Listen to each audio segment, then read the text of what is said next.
en clave Trump, diciendo es Trump, no. Como he dicho ya en esta mesa, más importante que Trump es lo que Trump habilita. Los espacios de libertad que habilita a las fiscalías para hacer sus casos, pero también a las agencias secretas para hacer básicamente lo que quieran en donde quieran. No es que Trump esté mal. Ahí viene listado todas las agencias de la Administración Federal que están involucradas y son prácticamente todas. Más allá de si es cierto o no lo que señala CNN, la pregunta que me parece central es quién filtra eso a la CNN. Porque como la CIA sabe administrar mucho sus silencios, sabe administrar mucho mejor sus mensajes. Y entonces hubo ahí evidentemente una filtración que tenía un objetivo. Yo le pregunto a la mesa... También lo nega la CIA. Por eso, está bien, pues no van a reconocerlo. Exacto. Pero la pregunta es, ¿qué está buscando la CIA al filtrar? Asumiendo que esto es verdad, ¿qué está buscando cuando se filtran este tipo de acciones? A unos y a otros, ¿no? No, yo no puedo estar de acuerdo. Lo que no hace bien es que una gobernadora por su cuenta y a nivel subnacional esté teniendo tratos con una agencia de inteligencia del gobierno de Estados Unidos. A mí me parece una situación gravísima. Me parece que cuando... Pero ¿te parece más grave que la acusación? Es que no estoy viendo que más o menos lo que hizo Maru Campos me parece que tiene que ser revisado, incluso judicialmente. Eso me parece más grave que se le intente desaforar por eso.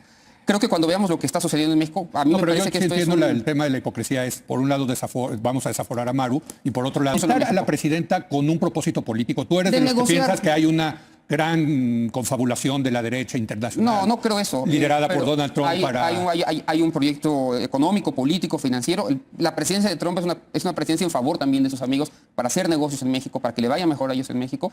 Y un México debilitado a la hora de entrar en la mesa de negociación es un México mucho mejor para el gobierno de Estados Unidos. No soy conspiracionista, pero está, creo, perfectamente acreditado el tipo de gobierno que es el de Trump y lo que representa y a quienes representa. Digo, porque si uno... Mantener justamente un gobierno supeditado. Ayer la Casa Blanca saca un tuit, en donde pone Venezuela, el estado número 21 de la Unión Americana. 51. Sí, 51. Esa es la política de la Casa Blanca. Pareciera que somos especiales ante ello. La política de la Casa Blanca es justamente una política históricamente importante. Leí la estrategia de combate a las drogas 2026, publicada por la Casa Blanca, firmada por el presidente Trump. Decía Lisa en la agenda de seguridad y justicia, es que yo creo que ya no es de seguridad y justicia, porque ahora sí se hizo realidad, si uno lee ese documento, que es una lógica de guerra. O sea, lo que se ve es la lógica militar, estratégica, es organizaciones terroristas, es operaciones integrales, integradas, le llaman, ¿no? Donde puede participar todo el aparato de gobierno, incluyendo el militar, e incluyendo, no lo dice, pero sí dice la inteligencia, dando, yo creo, dando a entender de que la CIA, ¿no? Sí, ese documento es la concentración de una política de Estado que ya habíamos visto en momentos anteriores, pues mencionarse en discursos que aparentemente eran ocurrencias de Trump, pero también filtrarse a través de órdenes, por ejemplo, del Pentágono, diciendo que ya se podía hacer incursiones directas, enfrentamientos contra el crimen organizado. Y probablemente cuando estos pues documentos y filtraciones comenzaron a surgir, muchos imaginaban que una invasión de Estados Unidos iba a ser eso, ¿no? Un grupo de militares entrando con tropas, cruzando la frontera mexicana, cuando probablemente eso ya ni siquiera sucede en muchas de las guerras, cómo se llevan a cabo los enfrentamientos ya es completamente distinto con la tecnología que hay y más con la cercanía que hay entre los países, difícilmente eso sería algo que se vería. En cualquiera de los dos escenarios, el gobierno mexicano queda muy mal parado, ¿no? En cualquiera de estas dos alternativas, pues hay una falla brutal que exige responsabilidades por parte de las más altas autoridades, no simplemente la declaración de que se niega categóricamente, ¿no? Como ya se volvió tradición, negar todo categóricamente, como si con eso se borrara de un plumazo cualquier cosa que estuviera sucediendo, y frente a la cual hay evidencia, se necesita explicación, y los ciudadanos mexicanos tenemos derecho a saber qué está pasando, cuáles son las reglas con base en las cuales se está jugando, cuáles son las leyes que se aplican. Oye, pero Estados Unidos lo está publicando. Ahí está, véanlo en las redes, documento a 197 páginas, donde el actor central es México. Y ese no es el único, está lo del terrorismo. 35 veces mencionan a México, no. Sí, del lado de Estados Unidos. Está siendo bastante transparente, me parece, ¿no? Yo me fui un poco a la historia, justamente al libro de Manuel Buendía, que se llama La CIA en México. Y el último libro antes de que lo mataran, ¿sabe quién? Probablemente también la CIA, publicado en 1983, hace 43 años. Y el escenario que describe Manuel Buendía en ese libro es un escenario de coches bomba, de asesinatos, de ejecuciones extrajudiciales, un escenario todavía de Guerra Fría. En el contexto de la Guerra Fría. Que se parece mucho a este. En realidad, otra vez estamos hablando de ejecuciones extrajudiciales, asesinatos selectivos, algo que sí habíamos dejado de escuchar con respecto a la CIA en México durante décadas. Hay una investigación muy interesante de Reuters, que se publicó en septiembre del 25, con 60 fuentes distintas, en las que da cuenta del actuar de la CIA en México, y sí habla de una penetración extensiva, incluso ya en la 4T, de agentes de la CIA en operaciones contra cárteles de droga, pero no habla en ese documento de ejecuciones extrajudiciales. Si es verdad lo que publica CNN, sí estaríamos ante una nueva etapa de intervención acá.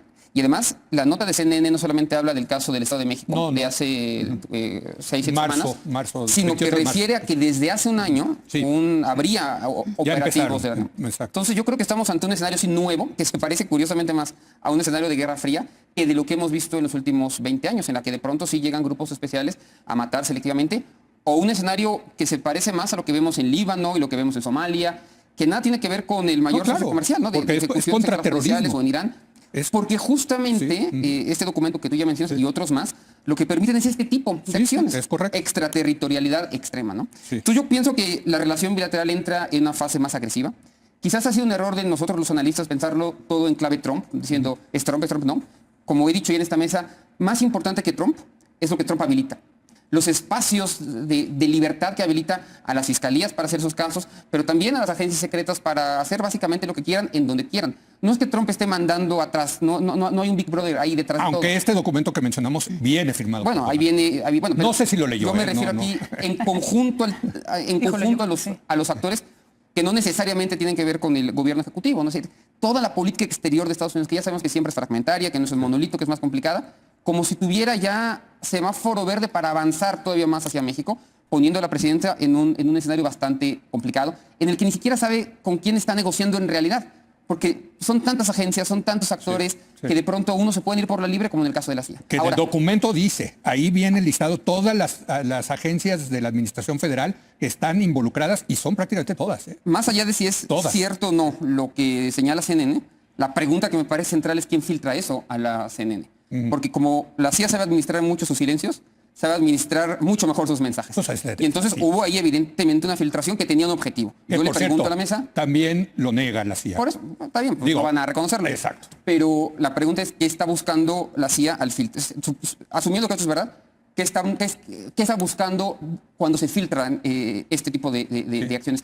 Y si yo veo otra vez todo lo que ha sucedido a lo largo de las últimas 2 semanas, incluyendo el indictment contra Rocha, yo, desde mi punto de vista, es poner a la presidenta en una situación bastante incómoda, muy débil, frente a su socio más importante, entrando a la mesa de negociación del TEMEC. O sea, lo que tiene en común todo lo que hemos visto a lo largo de las últimas 3 semanas es debilitar a la presidenta Claudia Sheinbaum internamente y frente a Washington. Porque llevamos ya muchos años analizando este tema, y si algo sabemos los mexicanos es que esto no se va a resolver con una lógica de guerra. No. O sea, lo que estoy diciendo del narcotráfico no se va a resolver así. Obviamente hay otras soluciones, la legalización, regulación, en fin. No me quiero meter a ese tema, pero Estados Unidos ahora sí. Y yo. Sí, exacto, ya babeando, sí, exacto, salivando. Lisa. No, Estados Unidos le declara esta guerra contra las drogas con Nixon en los 70s, pero yo creo que ahora sí estamos frente a un presidente que sí quiere hacer una especie de guerra. Lo dice su documento, ¿no? Con esto de las organizaciones terroristas internacionales. ¿Qué debe de hacer? Hablando de comunicación, escuchaba yo hoy a la presidenta Sheinbaum, déjenme ponerlo así, dilapidar su capital político defendiendo a Rocha Moya. O sea, realmente yo creo que ya se tomó la decisión de que hay que defenderlo, de que no se va a juzgar, no lo van a mandar ni a Estados Unidos, ni se va a juzgar en México. No sé, ayer también en la mesa lo decíamos, pues hay que darle algo a Estados Unidos frente a esta andanada, ¿no? Y parece que la posición de México es, no te va a dar nada. Y no solo hay que darle algo a Estados Unidos, porque México le ha dado muchísimo, le dio 92 personas sin pasar por un proceso de extradición, le ha dado la apertura para que opere el territorio. Creo que va más allá. ¿Qué debe hacer México? Lo decía la presidenta y también lo decía Adrián López en el podcast justamente con Denis Merck. Verdad, justicia y soberanía en ese orden. Verdad, justicia y soberanía. Las 3 igual de importantes, pero en ese orden. Esclareciendo los actos de impunidad que pueda haber. De ahí que yo creo que la respuesta no puede ser simplemente dejar pasar el tiempo. Me parece que el caso de Rocha tiene que ser juzgado acá. Pero casi como... No parece ser que hace ya. Bueno, vamos a ver qué pasa. Vamos a ver si... Creo que muy pronto no, porque hoy le preguntaron a la presidenta, perdón, Carlos, y la presidenta dijo que yo sepa no hay investigaciones en la Fiscalía General de la República. Como tal, para mí sería un error grave, y como tú lo dices, quizás dilapidaría su capital político en ese caso, apostar a que la gente se le vaya a olvidar esto, y sobre todo apostar a que en Estados Unidos se vaya a olvidar esto. Entonces, bueno, verdad, justicia y soberanía en ese orden. A mí sí me gustaría señalar acá que a Trump lo último que le interesa es las víctimas en la montaña de este guerrero. Estados Unidos persigue sus objetivos puntuales, que no siempre son los objetivos de México. Al contrario, muchas veces en la persecución de los intereses de Estados Unidos, eso puede ir en detrimento justamente de intereses mexicanos. Y lo hemos visto muchas veces con la Kingpin Strategy y con la selección de objetivos puntuales que tiene Estados Unidos. Además, es una enorme paradoja que esto suceda justamente en este gobierno que sí está entregando cosas.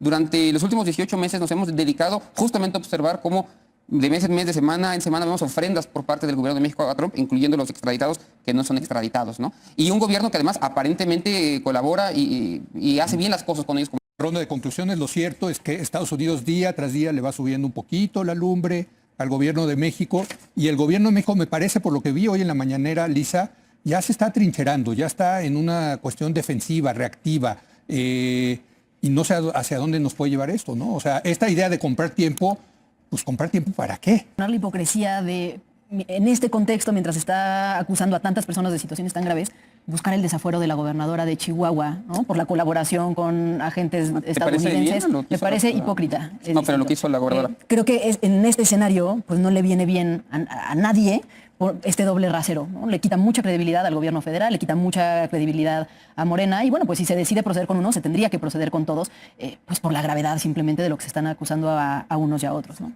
No, yo no puedo estar de acuerdo. Lo que no hace bien es que una gobernadora, por su cuenta y a nivel subnacional, esté teniendo tratos con una agencia de inteligencia del gobierno de Estados Unidos. A mí me parece una situación gravísima. Me parece que cuando... Pero te parece me más muy grave que la acusación. Es que no estoy viendo que más o menos lo gobernador. que hizo Maru Campos me parece que tiene que ser revisado, Sí, incluso yo también, judicialmente. yo también. Eso me parece más grave que se le intente desaforar por eso. Creo que cuando veamos lo que está sucediendo en México, a mí No, me pero parece yo que sí esto es entiendo un... el tema de la hipocresía es, por un lado, vamos a desaforar a Maru, y por otro lado, Bueno, defiendes a capa y espada a Rocha Moya, ¿no? O sea, Bueno, yo no veo la equivalencia ahí, francamente. Creo que cuando veamos cuando en muchos años estudie este momento de la vida pública, lo vamos a ver como el asedio a México, lo que está pasando con los propios consulados, la CIA matando gente aquí en México, las exigencias arancelarias y no arancelarias. Por todos lados el propósito pareciera arrinconar al gobierno de México y debilitar a la presidenta. Yo no puedo irme de esa lectura, una lectura que está más centrada en lo que está pasando en Estados Unidos que en lo que puede hacer el gobierno de México. pero y no debilitar solo a México. la presidenta con un propósito político. Tú eres De de los que negociar. piensas que hay una gran confabulación de la derecha internacional. No, no creo eso. Liderada por Pero Donald Trump hay un proyecto económico, político, financiero. La presidencia de Trump es una presidencia en favor también de sus amigos para hacer negocios en México, para que le vaya mejor a ellos en México.